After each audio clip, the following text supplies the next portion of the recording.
Welcome to the Nevis newscast for Thursday, September 11th, 2025. I am Bronte Swanston Hendrickson. On Wednesday, September 10th, Part 2 of an Inception workshop for the Supporting Land Degradation Neutrality in St. Kitts and Nevis project took place at the Malcolm Guichard Recreational Park. The workshop was organized by the Government of St. Kitts and Nevis in partnership with the Food and Agriculture Organization of the United Nations, FAO, with the financial support of the Global Environment Facility, GEF. The project's purpose is to build resilience to the threats of climate change by strengthening the ability to manage and restore the land resources of St. Kitts and Nevis.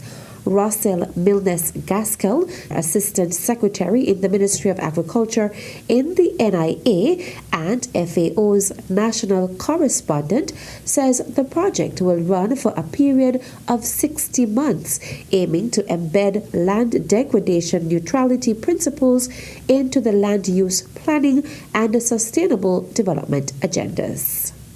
Land degradation neutrality LDN aims for a state where the amount and quality of land resources for ecosystem functions and food security remains stable or increases over time.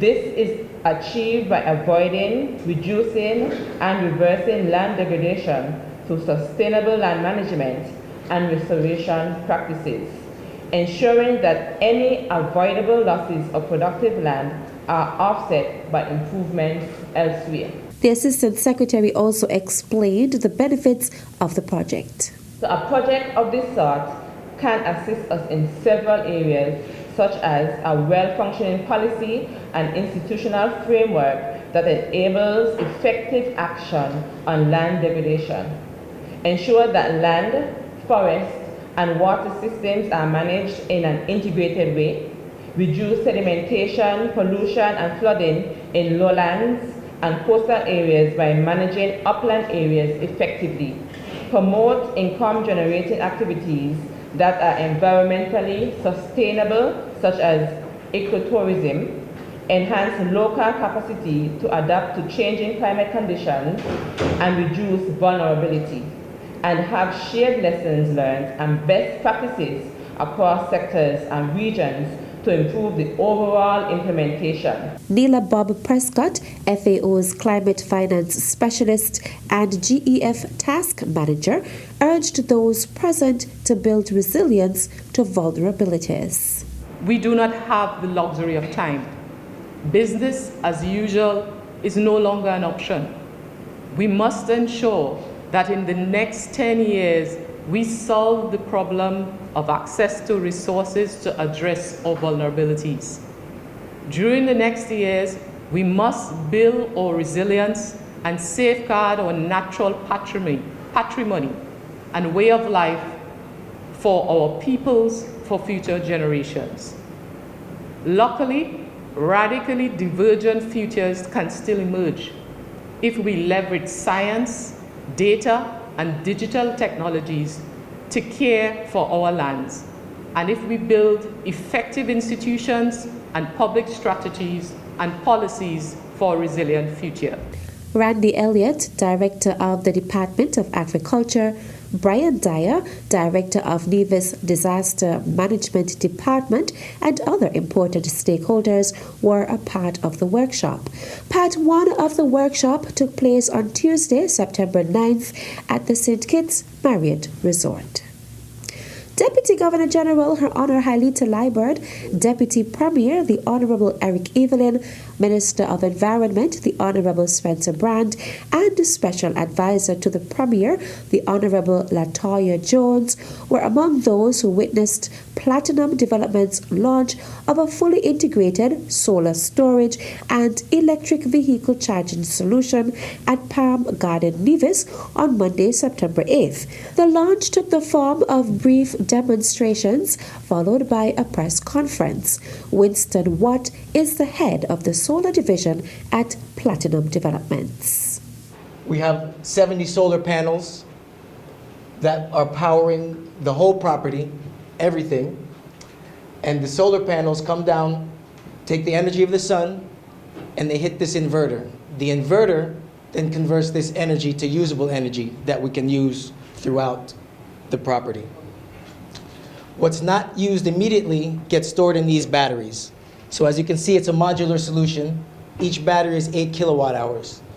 So we have 3 stacks here, well over 100 kilowatt hours. This is the gateway, which is the brains of the whole operation. This connects us to the grid and lets us back up everything on the property through these batteries and our mobile generator. Watt, together with AGL Harvey, electrician at Palm Garden, Nevis, successfully charged an electric vehicle directly from solar power.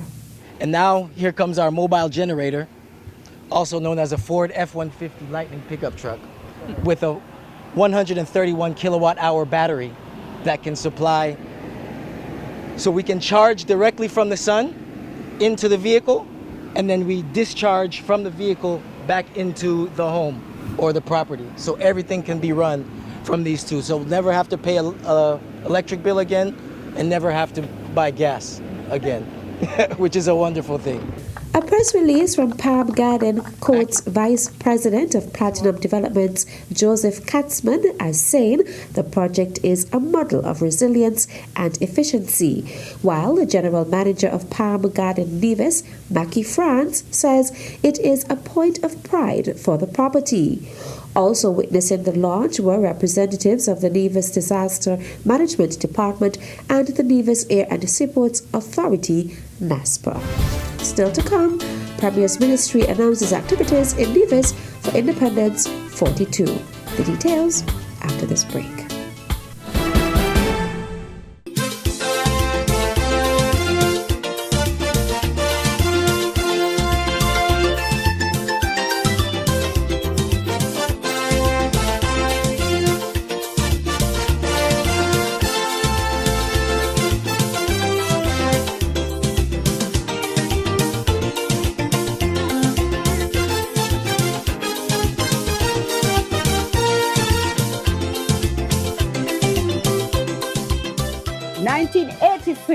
Is not just a beer. It's the year of our independence. Happy Independence, St. Kitts Nevis.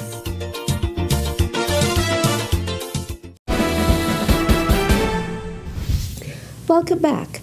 The Premier's Ministry has revealed the calendar of events in Nevis for the celebration of the 42nd anniversary of the independence of the Federation.